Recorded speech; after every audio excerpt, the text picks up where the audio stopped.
At sa ating latest satellite images, makikita natin tatlong major weather systems ang nakakaapekto sa ating bansa. Ang southwest monsoon, partikular na dito sa kanlurang bahagi ng ating kapuluan. Meron tayong low pressure area na sa may silangan ng Northern Luzon at gayon din ang isang bagyo na nasa labas ng Philippine Area of Responsibility na may international name na Pulasan. So unahin natin itong low pressure area na nasa may bahagi ng 400 km silangan ng Tuguegarao City sa Cagayan o 385 km east-northeast ng Kasiguran sa Aurora. Ngayong araw, malaki yung tsansa na maging bagyo ito ang low pressure area na nasa may silangan nga ng Tuguegarao. Kaya iba yung pag-iingat lalong-lalo na sa mga kababayan natin dito sa may Cagayan Valley region.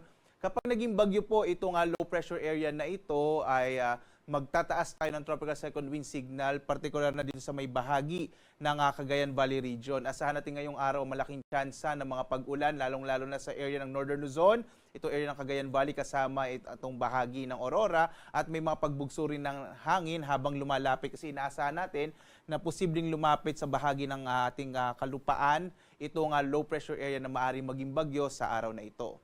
Ang susunod natin, itong bagyo naman sa labas ng Philippine Area of Responsibility na mayroong international name na Pulasan. Alam niyo po yung Pulasan, ang ibig sabihin niyan, isang uri ng prutas sa bansang Malaysia. So bansang Malaysia yung nagbigay nitong pangalan na ito dito sa may bahagi ng ating lugar.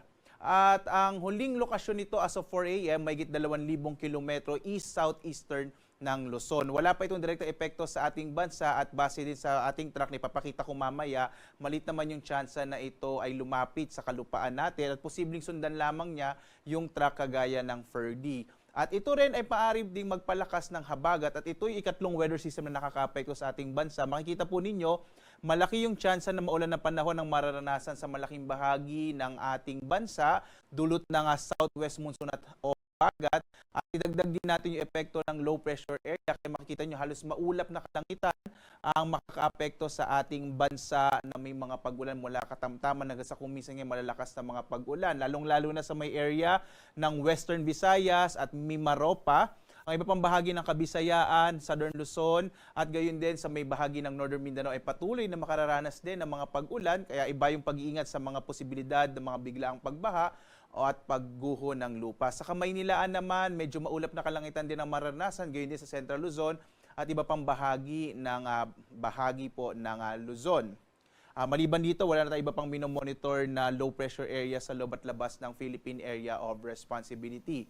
At narito nga ang track ng bagyong si Pulasan. Naglabas po tayo ng Tropical Cyclone Advisory as of 5 a.m. sa araw na ito. Makikita po ninyo, kagaya din ni Ferdy, posible lamang itong dumaplis dito sa boundary ng PAR. Hindi natin inalis yung posibilidad na maaari din itong hindi pumasok, lalo na kapag nagbago ito ng track. Pero makikita natin, base sa ating pinahuling datos, pumasok man o hindi, itong bagyong si Pulasan ay palalakasin niya yung habagat, kaya magpapatuloy ang mga pag-ulan lalong-lalo na sa bahagi ng Southern Luzon at ng Visayas. Yung Southern Luzon, ito po yung area ng Bicol Region, Mimaropa at gayon din sa bahagi ng Calabarzon. Maaari ding magkaroon ng mga pag-ulan dito sa Kamaynilaan.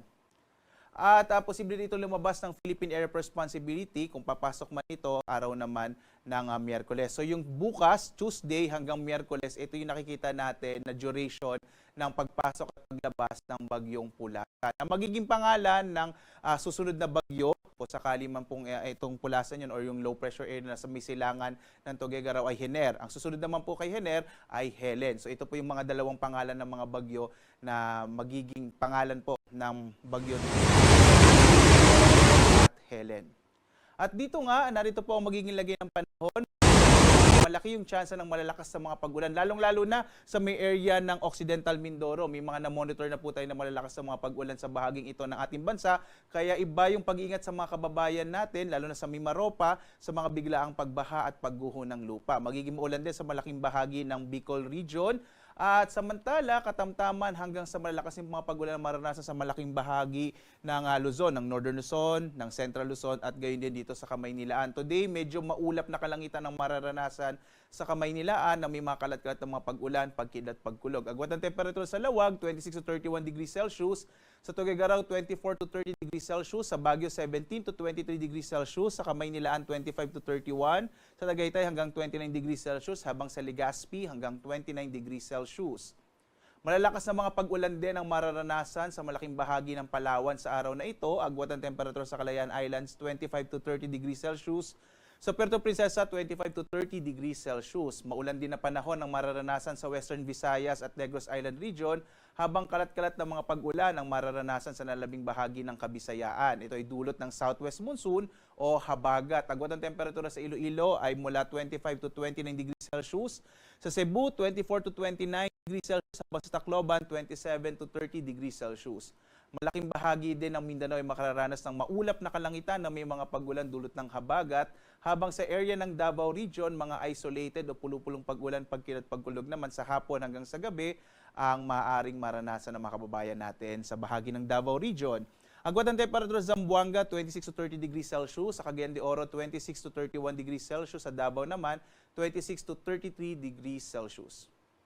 Samantala, meron tayong nakataas sa gale warning ngayon. Ito ay epekto ng southwest monsoon o habagat. Kaya iba yung pag-iingat, lalong-lalo sa mga kababayan natin sa Occidental Mindoro, Palawan, Romblon, Masbate, Western Visayas, Negros Island Region, Central Visayas, Southern Leyte, sa Leyte, gayon din sa Zamboanga del Norte, Camiguin, Dinagat Island, at Surigao del Norte. Ito po yung area ng Northern Mindanao. Makikita nyo sa mga lugar kung saan meron po tayong mga nakapula na kulay, ay inaasahan natin yung malalaking pag-alo ng karagatan. Iwasan mo ng pumalaot, lalong-lalo na yung maliliit na mga bangka at maliliit na mga sasakyang pandagat. At narito naman natin inaasahang mga pag-ulan sa mga susunod na araw. Lalong-lalo na ito po yung mga areas na makararanas ng malalakas na mga pag-ulan. Ngayong araw hanggang bukas, ito nga bahagi ng Palawan at gayon din sa may Occidental Mindoro at sa Western Visayas. So iba yung pag-iingat po dito sa mga areas na ito dahil posible nga yung mga pagbaha at pag-uho ng lupa. Bukas naman, magpapatuloy yung mga pag-ulan sa bahagi ng Palawan, Mindoro at Western Visayas. May epekto rin po itong habagat. So ito, mga pag-ulan na mararanasan natin mula ngayon hanggang sa Miyerkules at Huwebes, ito ay dulot ng southwest monsoon at yung LPA na pwedeng maging bagyo. Pagdating ng araw ng Miyerkules, maulan pa rin sa Occidental Mindoro. Inaasahan din natin hanggang sa malalakas na mga pag-ulan na mararanasan sa Zambales, Bataan, sa Western Visayas, na nalabing bahagi ng Mimaropa, sa Cagayan kasamang Babuyan Islands, Isabela at Apayao. So ito po ay base sa ating update, weather advisory as of 5 a.m. So magbibigay din tayo ng update mamaya po ang alas 11 naman ng umaga.